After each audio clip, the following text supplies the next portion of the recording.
Public. Thanks for coming out on a rainy evening. Um, uh, I would entertain a motion for approval of the minutes for the regular meeting on January 21st. So moved. Motion made by Brendan, seconded by Katina. Is there any further discussion?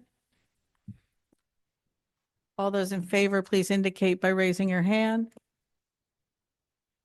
It's unanimous. I would entertain a motion to approve the minutes from the special meeting the board had on January 21st, 2026. So moved. Second. Motion made by Katina, seconded by Mark. Any further discussion on that? All those in favor, please indicate by raising your hand. It's unanimous. Thank you. And now we're on to public comment. Is there anybody in person or online who would like to speak in public comment? Oh, come on up. Hi, Maria. Yes, you have to go over to the podium here. You have to say your name. Press the mic button so it's green. All right. Say your name and you have 3 minutes. All right. Good evening, folks. My name is Maria Slavi. I'm a Windham resident and I'm a very concerned citizen. Just recently was brought to my attention in regards to yearbooks and class pictures. And I don't know too much about how that all works, but it's in regards to Life Touch Photography company, that I assume that we are using. It's concerning if you are not aware of it. They have been affiliated with the Epstein files, which should be very concerning to everyone. It definitely bothers me. So I don't know if there's a contract, and if there is, I'm requesting that you put it on your next agenda to investigate that and possibly use another company. I strongly advise that. And that's it. Thank you so much. Thank you. And just for members of the public, we're not allowed to engage in back and forth discussion. We hear your input. Thank you very much. Is there anybody else who would like to speak during public comment? Hearing or seeing none, we're going to go on to the board chair's report. I don't really have anything new to report at this point. I'm just going to hand out to the board members tonight a hard copy of the latest version of our superintendent annual performance evaluation form that we've been working on as a board. Mary and Mia and Catherine took into account the last discussion that we had in January and have put together a next iteration of it. I would appreciate it if people take this home and look at it. And if there's continued work that we need to do on this, please let me know so we can figure out how we have a special meeting to talk about it. Okay? That's it for now from me. So I'm now going to hand it over to Dr. Gamero for the superintendent's report. Good evening again. Thank you so much. I just want to take a few minutes to walk through my superintendent's report, which tonight is going to focus on some updates on attendance, discipline, professional learning that our staff engaged in. And we also have a special report from Barrows Academy this afternoon on bringing our district priorities to life. So I'll start with our district attendance report. Our attendance really continues to be one of the most critical levers for student success.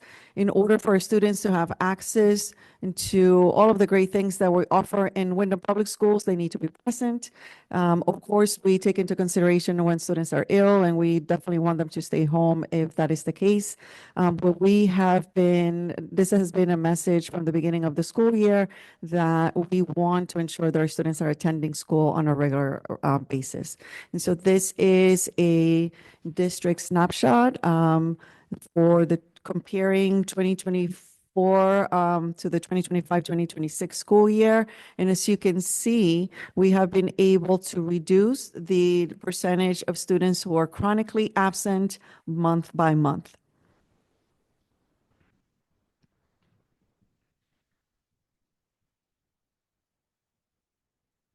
So I'm going to be sharing the data for each one of the schools. This is for WECC. Even though our pre-K students are not counted in the data that the state reports, we're still keeping track of how our students are doing and our schools are doing. Again, we're seeing some steady decreases. Of course, there's fluctuation, especially during the winter months. We saw quite a few illnesses this past December and January. So, but even though that occurred, we still continue to see improvement in our percentage of students who are chronically absent. This is NACHOG, and as you can see, they have done an outstanding job in ensuring that our students are coming to school every day. The number or the percentage of students who are chronically absent has been reduced drastically. And right now, for the month of January, they closed the month with 6.70% of our students at NACHOG being chronically absent. So that is quite an improvement from last year, which they were at 22%.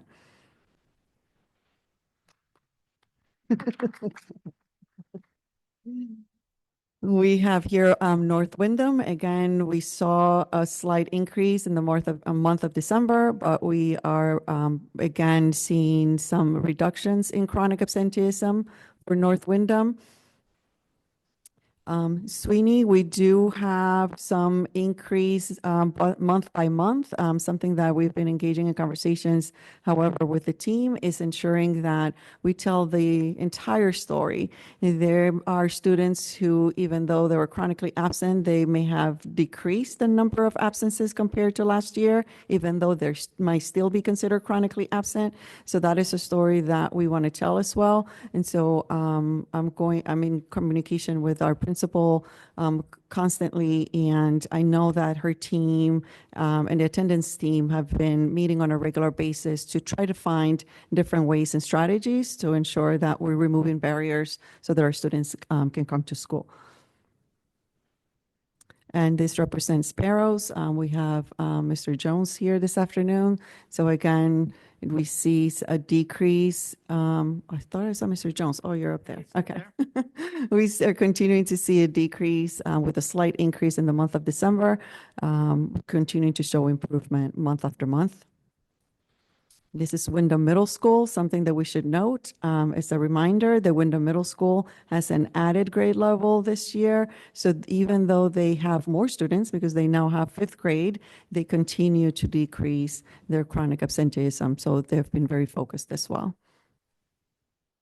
This is Windham High School. I am glad that Ms. Kavanaugh is here this evening because the improvement that they have been able to make month after month, it's outstanding. So kudos and congratulations to Ms. Kavanaugh and her team because as you can see, even for the month of January where we have seen some increases because of the winter weather, they have been able to almost split in half the percentage of students who are chronically absent to school. And so that is outstanding as well. And I know it's a lot of our work. In Phoenix Academy, again, students who are taking an opportunity of being in an alternative program, again, seeing some success in decreasing and making progress compared to last year.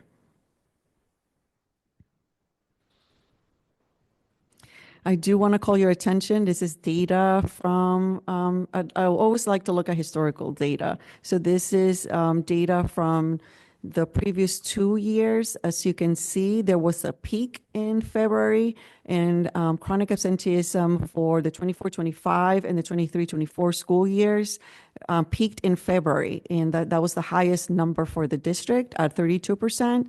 So that is something that we're taking, we're keeping an eye on. Right now, we're at 24.42%, still lower than the previous 2 years, but it's something that we're keeping an eye on, and we're ensuring that our students who are maybe at the cusp, that we continue to engage in conversations with the families and continue to remove barriers so that we don't have such a high percentage in the month of February, because that was the highest for the past 2 years. So something that, we're keeping an eye on. I do want to share, because we're really proud of the work that has been happening across all of our schools. Every single school has decreased the percentage of students who are permanently considered chronic, because they have had more absences than 10% of the school year. And so that has been decreased across all schools. And so if you, again, compare to where we were last school year, some schools, like you can see, Notchog is not, 0.5%. North Windham, close to 4.5%. Sweeney, they have been able to reduce it as well to close to 8%. Barrows, 2.38%. Windham Middle School, half of where we were last year in terms of students who were considered permanently chronically absent. And the high school, again, half or 50% of where we were last year. And Phoenix Academy, they have been able to see some improvement as well. So right now, as a district, at this point, compared to last year, we're at 7.09%. So if we keep track of students who are still not considered chronically absent permanently, we can finish the year strong. So that is something that we continue to monitor. It is a lot of hard work. There's a lot that's being done in the schools to ensure that they're connecting with families, that they're providing supports, that they're understanding what the barriers are, and you can see the results. And so thank you to all of our staff, our administrators, our family liaisons. They all contribute to the great numbers that we see today. I'll pause before I go on to discipline. I'll pause to see if there's any questions, comments.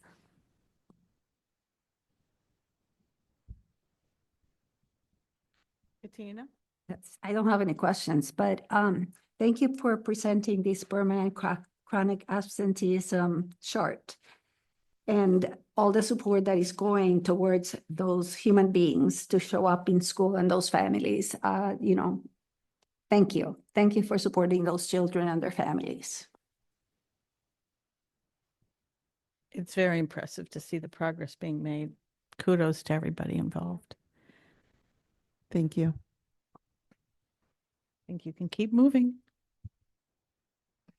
Okay, so I would like to also share some highlights of our discipline data. As you can see, I am comparing it to multiple from 2022 all the way through 2026, and I'm taking a look at how we're doing month by month. So this is outside school suspension for Windham Middle School.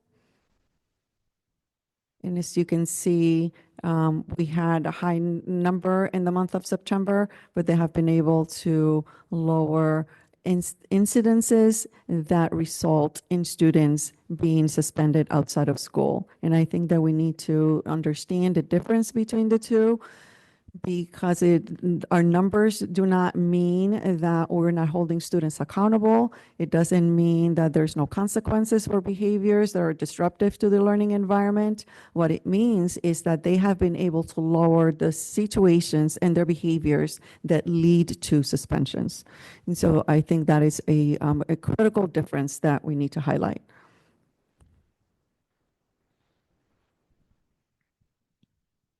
We also ensure that if students engage in any type of behavior that results in the student having been assigned outside school suspension, that there's a restorative aspect of the discipline. So when they return, they have meetings, they have conferences with a team of individuals to ensure that they can return to the school, and sometimes they need to repair harm because of their behaviors. And so there is a restorative piece to the discipline as well. Because what we're looking for is a decrease in the behaviors. And these are the numbers for inside school suspension. This may look a little higher, but again, we want to ensure that if there's a possibility for students to serve their suspension in school rather than outside of school, that we do that. Of course, there are certain behaviors, there is a non-negotiable, right, that we are, it is on an automatic outside school suspension, but for behaviors that are not the case, we want to offer, of course, inside school suspension as an option. I have historically request, please, that when we show this type of data, that we see which is like the single students, because for example, in school suspension of those 12, it could be just 6 students who were unfortunately in trouble twice. So that would be important to me, and I think to other people to know the. Thank you for making The that unique observation. I will cases. definitely ensure that I include that data.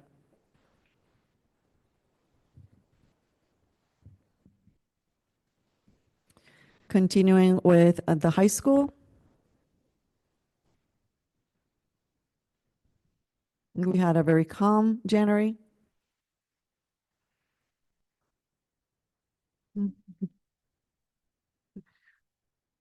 But I think it also is a representation of the work that is being done around ensuring their students also feel included, they feel connected, and it's all interconnected. In order for behaviors that lead to this type of discipline, as OSS or ISS, students need to engage in learning of certain behaviors. They need to feel that people care about them. They need to know who to go to if they are experiencing conflict and they don't know necessarily how to navigate it. All of that happens when we put supports in place for students. And so we should see definitely a decline in behaviors that lead to suspensions, with our focus on engaging students, ensuring that the lessons are challenging, but they're also providing supports and differentiation based on their needs, and that we're focusing on students feeling a sense of belonging in each one of our schools. And this is our inside school suspension data for Windham High School.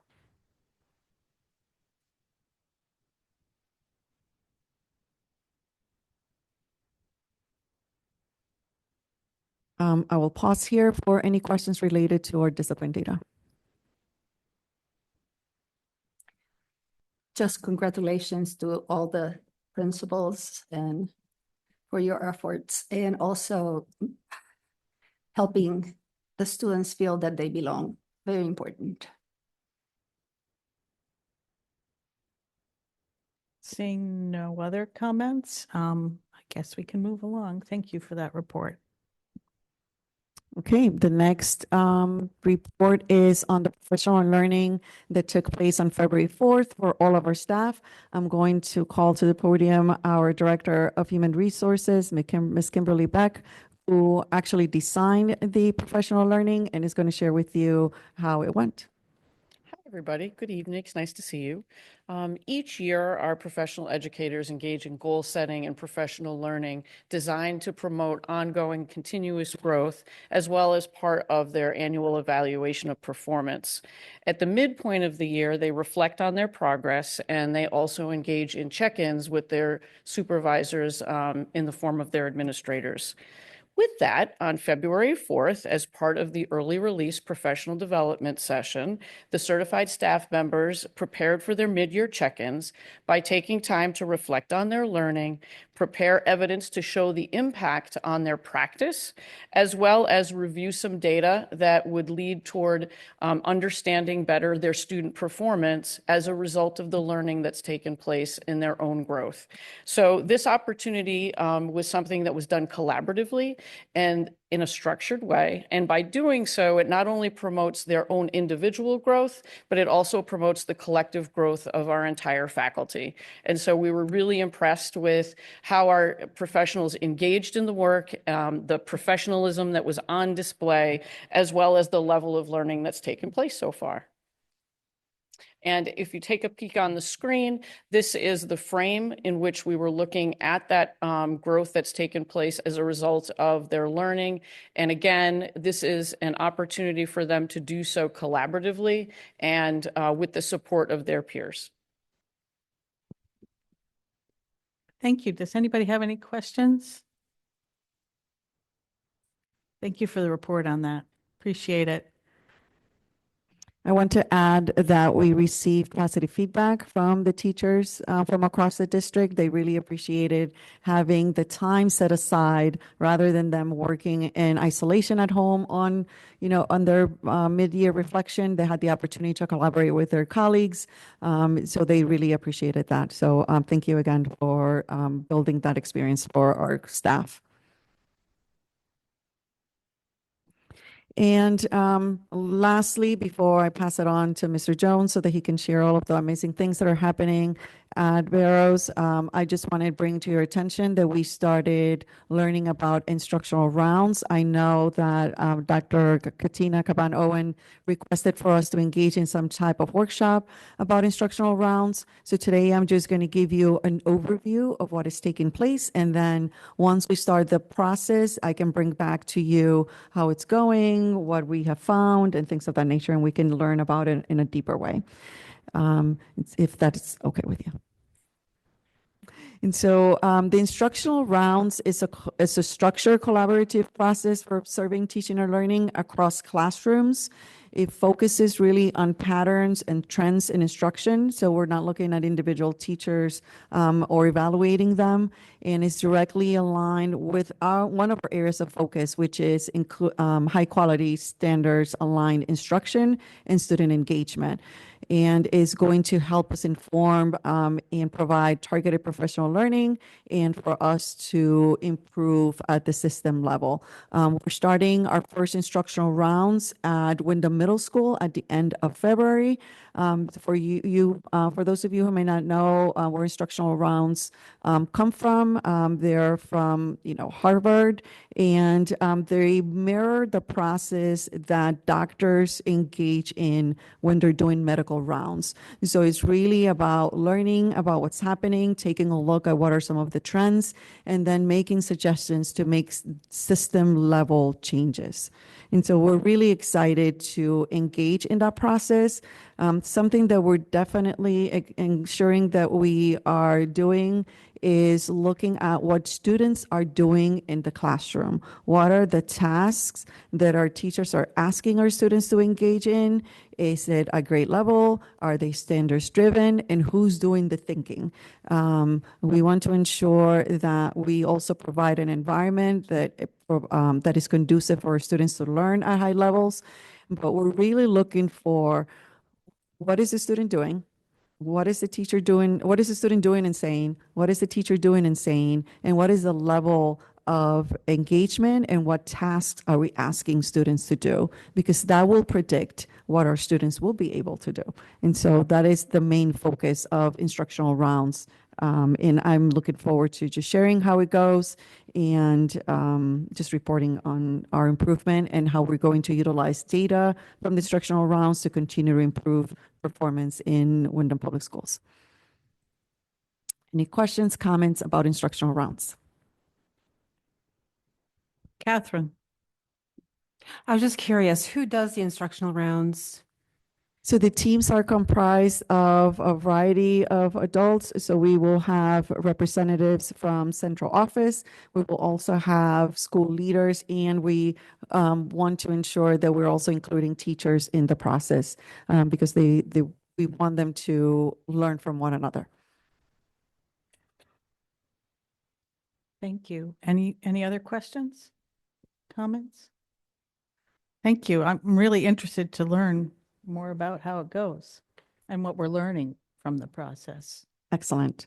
So last, but not least, I would like to welcome and invite to the podium our principal from Imperial STEM Academy, Mr. Evan Jones. Thank you. It's great to be back. I feel like I was just here last month, I think, celebrating our ITEA School of Excellence and our high ranking in US World and News Reports. So thank you again, members of the board, Dr. Gomero, Barrows families, colleagues. It's great to be back to celebrate more of the great things that are happening at Barrows. Thank you. I just wanted to kind of ground our presentation and our vision statement. When we talk about bringing our priorities to life, I think something that's really part of who we are at Charles H. Barrows STEM Academy is we are working hard to make students critical thinkers who persevere to solve genuine local and global issues as they prepare for STEM careers of the future. And I just think that there's no better priority than solving real world issues. And I also wanted to mention that we have a strong focus on character value this year, and not only celebrating our character values of reflection, respect, and responsibility. This month's character value is perseverance. So we work really hard to make this an important part of who we are when teaching our students. So I thought we'd also focus tonight on the Invention Convention, as this is a really visible place where we bring and invent and solve problems. In just a few minutes, you're going to hear from some of the students at Charles H. Barrows who will share a little bit about a problem that they wanted to solve and how they went about doing that, or an idea they had. So when we opened in 2013, all students participated in the Connecticut Invention Convention. Since then, we've included various other competitions in an effort to appeal to students' strengths and interest. And this is also a great thing because it's one of the pillars of responsive classroom, and that's providing students with choice, right? It gets students excited. We all like to have choice. Slide. Thank you. So another fun thing about our Invention Convention in this work is that it involves families. You could probably talk to some of our parents, and it really allows this connection between parents and their children to kind of be a part of this work. And this is an opportunity for, these are supports. This is an example of the invention log. And this sort of chunks out the work. So because we know that coming up with an invention is not something that you just come up with off the top of your head. Typically, it takes time, it takes thought, it takes a process. And this is another way that we sort of chunk the work also to make it easier for parents and students to complete this job. And along the way, they are designing, testing, and modifying before they present their final products. Here's an example of students presenting the day of our Invention Convention, which is going to be March 4th. Again, I'm going to plug everybody here in the room. We are always looking for judges. So if you're interested, no prior experience necessary. You can show up, sign up, show up, and hear from different students and learn about their inventions. Another great way this benefits students is it gives them experience with public speaking. As we know, it's a skill. It's not easy, right? So one thing that parents often say to me about a strength of Charles H. Barrows STEM Academy is that their children had opportunities to speak in public. Here you can see, and actually before I wanted to say one more thing about the last slide, and that's that, you know, anytime that we can make our learning public, it makes it more relevant and it makes students more excited about it because they know it's not something that's just going to go in a folder and never going to be seen again. It's something that they can be proud of, that they're going to be presenting to the community. And so that's an exciting opportunity too. Here you see our community judges deliberating as they determine what projects should advance to the state level. Community involvement is a necessary part of ensuring the success of our STEM Expo. And we often have students advance to the state level and even the national level. And another great thing about this opportunity for our students, but it's also an opportunity for the community. Community members get to come into our school, meet students, see the work we're doing, and it's just an exciting time for all. It's like our Super Bowl. Thank you. Another way that we are problem solving that I really wanted to highlight is with our eighth graders. That our eighth graders have lots of kind of special opportunities as they go through our school, but this one is very exciting. This is our capstone project for our eighth graders, which requires students to select a topic from the United Nations Sustainable Development Goals. They present their research and solutions on ECSU's campus. And this is another partnership, not only with families, but with our community as well, and really gives students a taste of, again, public speaking, showcasing their work, their ideas, but also getting them to know what it might be like to be a college student as well. So that's exciting. So you guys are probably tired of hearing from me. And would love to hear from students. So can I call up Sadie Wong, Camden Condren, and Ivan Purick, who all chose this year to do Invention Convention. And so I've asked them two questions. What was a problem that you felt needed to be solved, and what did you do to create what did you create to solve the problem? Come on up, guys. All right. I'm going to start with my younger friends first. Can we maybe hear? Yeah. Is that okay? Hey, so this is Sadie Wong. She's a first grader in Charlotte McLivy's class. So Sadie, can you tell us about the problem that you wanted to solve? So when we were going to to see the ice castle, it was a very long trip, and I got bored in because I didn't bring enough the things. So me and Mama talked about it for a while, and then he talked about making the invention, which is a kids travel planner that plans out our travel on very long trips. And what kind of things might your travel planner have in it? Like a timer, so that way it doesn't that thing doesn't go on too short or too long, and that way it doesn't go like too short of the time it doesn't make enough time, and it has like lines so we could fill out what is the thing we're doing at that time.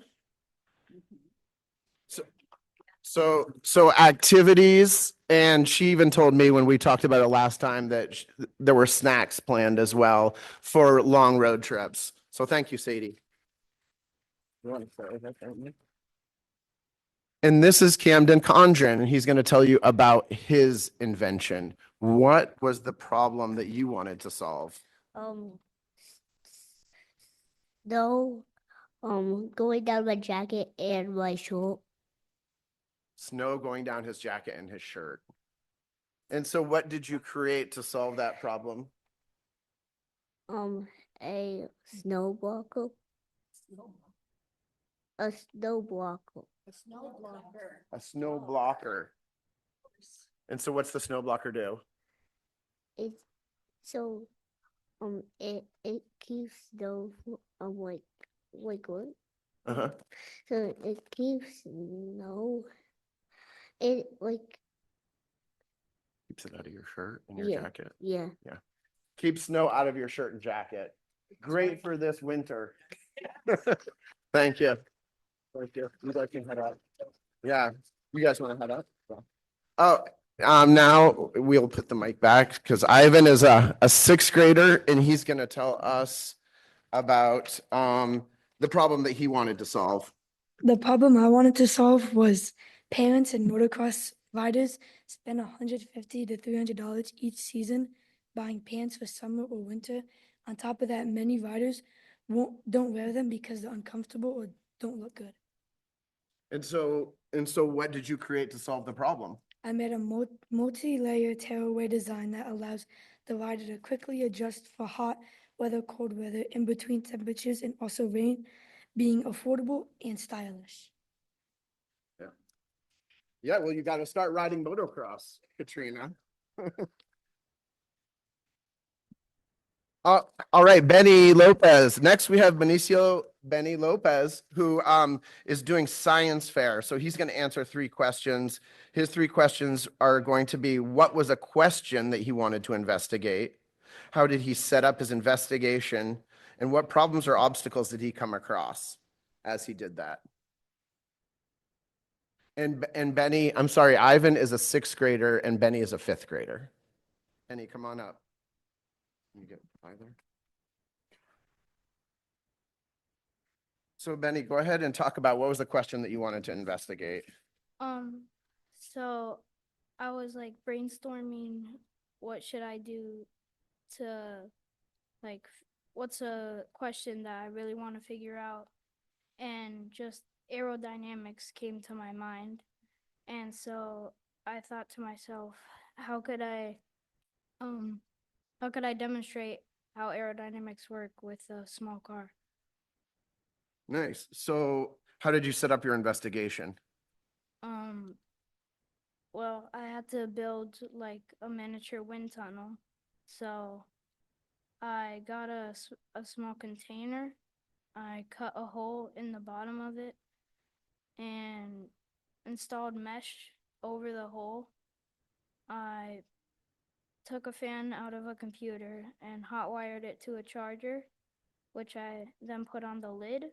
And so when the lid goes on, I put a car in the middle of the container, and I get a humidifier which produces like visible steam, and I get a tube that brings the steam from the humidifier through the mesh so you can see how the steam goes around the car better.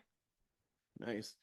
His 5th grade teachers were just so amazed at his idea, but he did have a problem or an obstacle that he came across while he was developing this.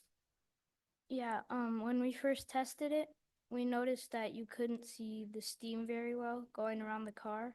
So, we installed some lights above the container. So when you attach 2 sides of the battery to 2 wires, the lights turn on and you can see the steam better.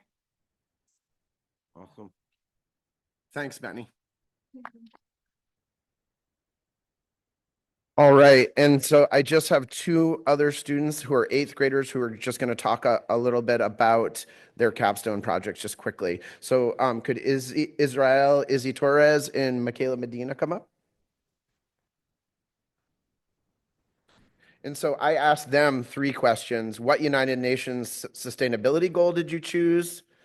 How do you see what you chose affecting us here in Connecticut? And then they're kind of in the middle of their project still, so they may not have answered the 3rd question, which was, what ideas have they thought of to promote change locally? So Izzy's going to go first. Izzy, will you tell us about your goal? So the sustainable, wait, sustainability goal that I chose was how trash pollution affects biolife all over Long Island Sound. Nice. And so how did you see that affecting us here in Connecticut? So I go to the beach a lot and I see a lot of trash. I don't see as much fish now in the waters.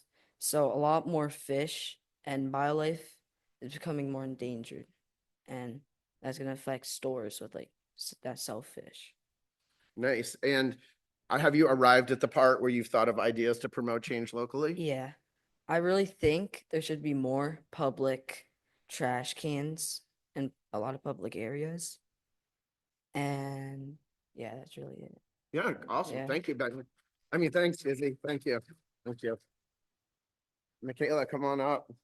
Michaela, can you tell us what United Nations sustainability goal that you chose? My sustainability goal is Latinas not being paid equally as men in Connecticut. Great. Latinas not getting paid equally as men in Connecticut. Very important topic. So, and how do you see that affecting us here in Connecticut? I see it affecting us because Latinos are very hard workers, and not being paid equally can cause a lot of problems such as poverty and homelessness, because a lot of hardworking Latinas are also mothers at the same time, and it's important that they can provide for their family at the same time. Thank you. And are you at the third part yet? Have you thought of ideas to, not yet? Not yet, All right. but I have some ideas. Nice. Not right now, unfortunately. So it is, that's the next phase of her project. So I told her that she, just as long as she could share what she was doing, that would be exciting for us to hear as a community. Yeah, thank you. I think some of us would like to hear what ideas she comes up with. Yeah, we'll come back, or yes, or be at ECSU. I'll make sure that the board knows when that's happening. Just send us an invite. Yeah, please. absolutely. So that you can get there and see our students presenting their ideas with their solutions, which is really neat. Yeah, thank you. Thanks again for inviting us. It's great to be here.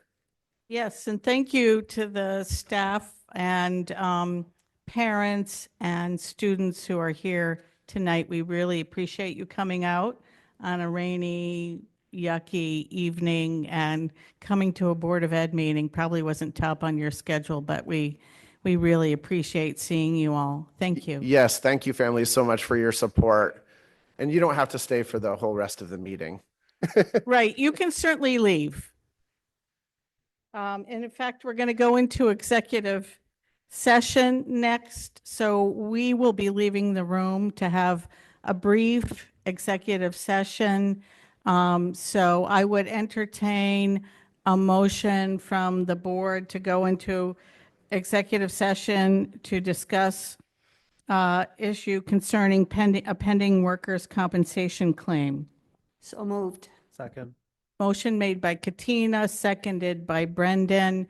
And for those of you who are in the room, we're going to disappear into another room and meet with the attorney, and then we'll be back in here and reconvene the meeting. So you don't really need to stay unless you have something that's later on the agenda. Thank you very much.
Okay, folks, we're coming back in from executive session at 8:01 PM.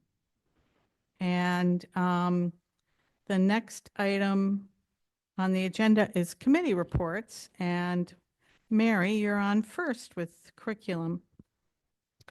Yes, we met January 28th and we discussed, or Neil presented about legislative updates, which included the dual enrollment classes, which are offered at the high school, and they offer high school and college credit. We discussed adopting the model policy on challenging curriculum, which is part of a public act, a library policy. I think it's on the agenda for us to vote on tonight, called Collection Development and Maintenance. Also, we talked about the library display and program policy, a library material review and reconsideration policy.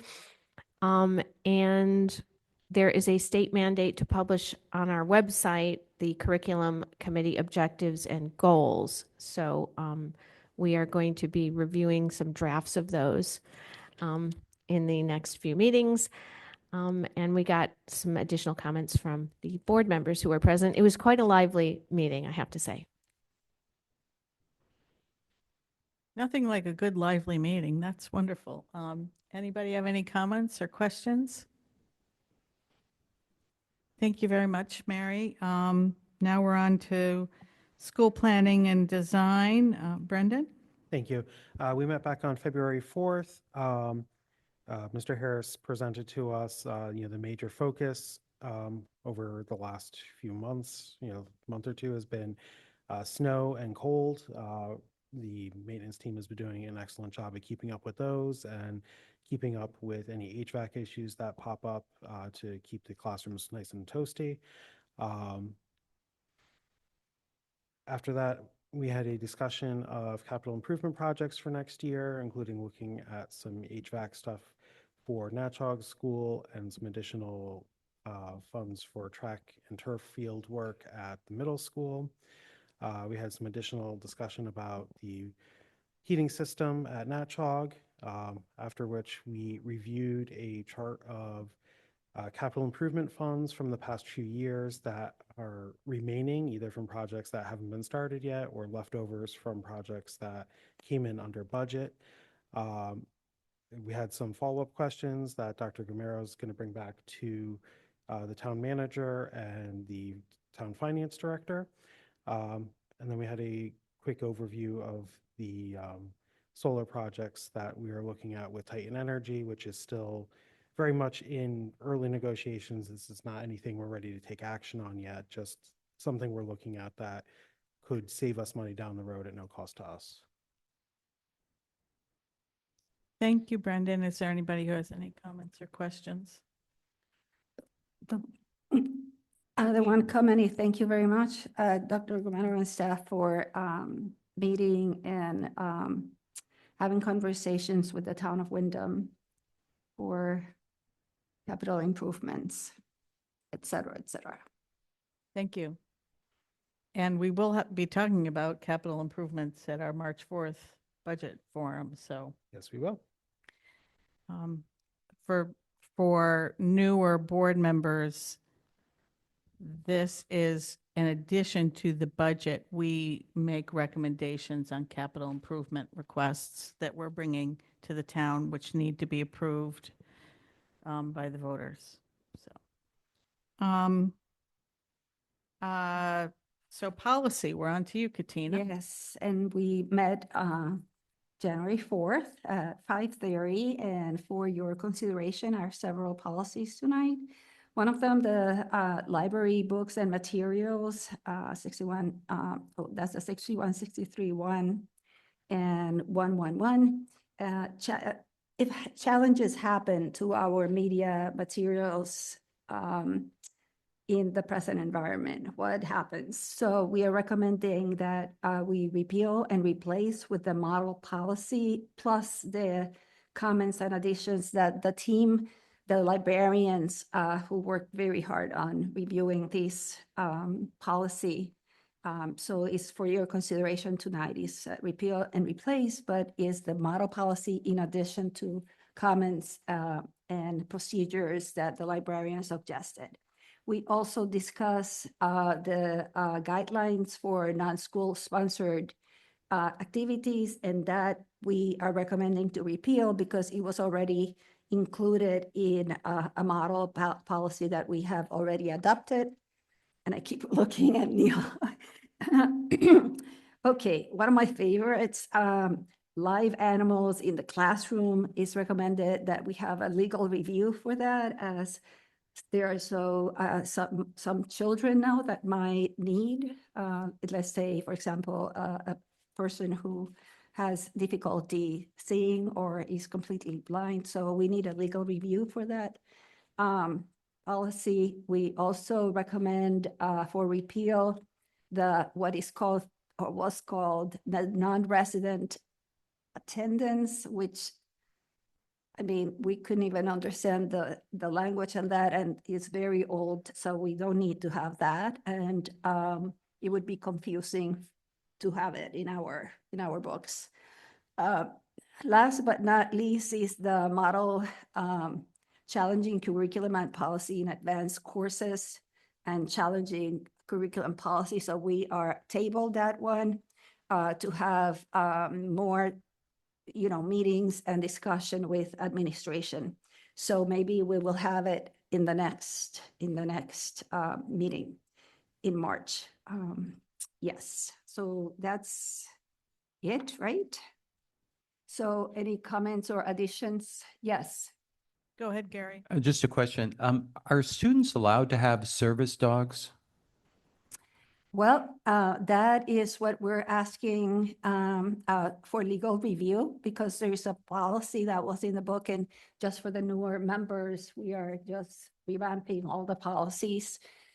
So in the case that we need to have an animal as a service animal, what happens? So we are going to discuss that with our lawyers. Because if it's part of their IEP or, it's just so delicate. Any other questions or comments for Katina?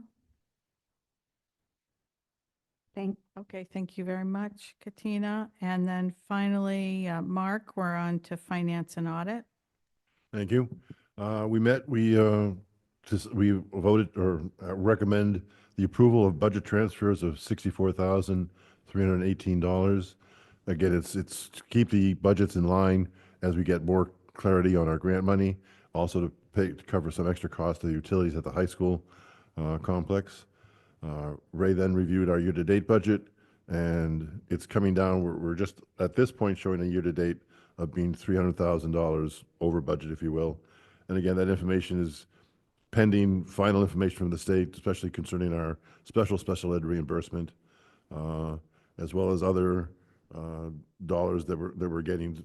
So we're keeping a close eye on that because of excuse me, the potential for having that special ed line get out of balance even more. But we're hoping that the state will come through and we'll have a better understanding. And that was essentially what we talked about. Any comments or questions for Mark? Mark, I just like, what you raised on the $300,000 shortfall. I mean, the way I understood the report was that that's looking like that now, but we haven't yet gotten the first of two grant payments from the state. That last year, when you look at what happened, the first one came in about this time of year. So we're keeping an eye on it. I just don't want members of the public who may view this or read the minutes think that we're coming in over budget. To be clear, I guess I should say that several months ago, if you were looking at our budget, you saw that we were showing a $1.6 million shortage. But as the grant money becomes more clarified, it goes down and goes down. So we're now showing a 300,000, but it's speculative. It's using the money that we've encumbered, so that we haven't spent this money. It's not like we couldn't hold off the budget if we went that way. And as I say, we're still waiting for the state to finally clarify, especially the special ed reimbursement rate where we got our first payment should be coming the end of February, and the second payment should be coming in April or May, as I recall, right? Until May? May, June, May, May, June. June. May, June. So yes, it points out that we're close. We need to be vigilant in watching the budget because it's with the 0% increase and with this fluctuation of state grant money, we're having to keep a close eye on it. Absolutely. Anything else? Any questions or comments from Mark? Okay, hearing none, we're going to move on to the discussion item. We have Liz Baumgartner here with us tonight, and Dr. Gamero, do you want to introduce the topic? Ms. Baumgartner is going to be sharing with us some changes in licensure. She's going to give us an update, and just so that board members are aware, she is sharing information, but there's no need for the board to actually take action on this item. Did you press the button? Hi, is that better? Hi. So, do I need to read again the summary? So, the Windham Board of Education is respectfully informed that the Windham Early Childhood Center, otherwise known as WECC, will be transitioning from a licensed exempt program to a licensed early childhood program. This transition reflects the district's commitment to strengthening program quality, regulatory compliance, and accountability, and aligns with state early childhood standards and best practices. Becoming licensed will further support the safety, supervision, and development of the children we serve, while positioning WECC for continued growth and sustainability within Windham Public Schools. As a part of this shift, WECC will transition from an NAEYC accredited to direct licensure and oversight by the Connecticut Office of Early Childhood, allowing the program to align with state regulatory requirements while assessing critical workforce supports, infant and toddler oversight, CDA apprenticeship pathways, and eligibility for OEC grant opportunities, ensuring a sustainable, high-quality early childhood program. WCC remains fully committed to implementing nationally recognized best practices in early childhood education and continuous program improvement. And the part of the licensing decision is that last year, as I took on as being the director of my first year, being the director of the Early Childhood Center, I discovered that our staff, what was mentioned actually was our pre-K staff. We have 200 children that we serve, but what you may not be aware, and maybe you are, we have 40 infant and toddlers in our program. So it's actually 240 students within our center. That program stays open 12 months of the year. They're open 7 a.m. to 5 p.m. Our staff is not certified staff like on the preschool side, right? But they're required to have their CDA. And what we learned last year is that our staff that was earning their CDAs would apply for the waiver, the dollars that may have been available. And because we were license exempt, they were denied. Therefore, our staff had to pay for the CDA modules, which is a requirement of our registry and are part of our OEC requirements for their credentials. And so, and our infant toddler program staff tends to be our less, they're not paid as well as our certified staff. It's a reality in early childhood, and it's something that we may be able to support in as we are able to then apply. Now, if we become licensed, we now can apply for those grants with which we've been denied in the past. And that is the reason why we're going for the license. We have already met with the licensing contact of the state. She's come and done a preview. We really have very minimal work to do. Our new building helps us tremendously, and therefore we're very confident that by September we will have our license. Okay. Can you tell me what CDA stands for? Oh my God, I just drew a blank. Certified, yes, it's the modules for the accreditation for them to be able to work in the classrooms. Okay. And so our paraprofessionals have a parapro, but actually for the Office of Early Childhood, that is not recognized. And so therefore the CDA modules are the ones that they have to do. Okay. Anybody have any questions, comments? Yes. Yeah. Katina. So were the 10 remember last year, the Community Foundation of Eastern Connecticut donated, for those of you who were not here, money towards the exams. So they So were, those were absolutely covered. used, but we were Okay. actually short, like, it wasn't for everyone. Yes. And once we also discovered that our paraprofessionals also are doing that, right? And it's a required, they have learning plans. There's a lot of work that goes into their professional development and requirements through the BCIS, through the Registry, Office of Early Childhood Registry. And another question, the question is, once we get the license from the state, okay, how would that affect the staff in terms of continue being able to be employed? So right now, we still have all of the safety and the health requirements, right? And so we really have the monitoring piece. It's just because we were in a public school, we were license exempt. And I think part of that too, based on where the locations were before for the infant toddler program, like for example, in the basement of the middle school, that licensing piece would have been difficult for them in regards to space. So now we have the space, we have the ability to be able to have, all of the safety and health requirements met, right, at the highest levels. And so really, we've been doing it all along. It's just the stamp said license exempt. Therefore, that's why we had them come and visit. What else do we have to do in order for them to be able, do we feel confident that this is not an additional hardship, right, for staff, something extra that they're going to have to do. In fact, we're meeting all of the requirements. It's just we need the license number. And so that is going to be something that's going to bring us access to be able to, in particular, around professional development for our staff, in particular, our infant toddler program. Okay. Mary? Yeah, I thank you for that report, and I just want to point out that the state-of-the-art early childhood center that we have created here is just one of the 3 programs that that is housed in this building. So when people look at this high school project, it is really 3 projects, and including one that is a state-of-the-art early childhood. So I'm very happy to hear this update, and I wish you luck on the licensure. Thank you Good so point, much. Mary, and thank you very much for that you. report.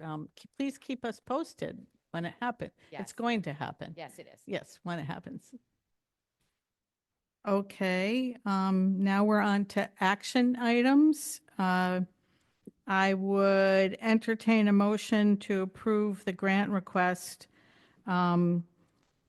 to allow the C.H. Barrows Student Council and staff to move forward with pursuing a grant to create the lounging atmosphere that they are trying to create at the school. So, yeah, second. Motion made by Mark, seconded by Katina. Any further discussion? All those in favor, please indicate by raising your hand. It's unanimous. Thank you. I would entertain a motion for approval of the Connecticut State Department of Education Healthy Food recertifications. It has 2 parts, which were in your packet. One is a vote on the Healthy Food Annual Recertification for the school year 26-27, and the other is a vote on combined food and beverage exemptions. Should we take them separately, do you think, or we can do it together? I'm looking at Lauren. She says we can do it together. I'll entertain a motion to adopt both section 1 and 2 under B. So moved. Motion made by Brendan, Second. seconded by Paula. Any further discussion? All those in favor, please indicate by raising your hand. It's unanimous. Okay. Now we're on to item number C. They're both repeal policies, right, Katina? repeal policy. Repeal and replace. Yeah, repeal and replace. Yeah, one is, right? One is. Yeah, so repeal, let's both take of them separately. Yeah. I would entertain a motion on C1 to repeal 6163.1 library books and library materials. So moved. But then it says recommend repeal and replace with model policy 6. How should the motion be termed, Katina, as chair of that committee?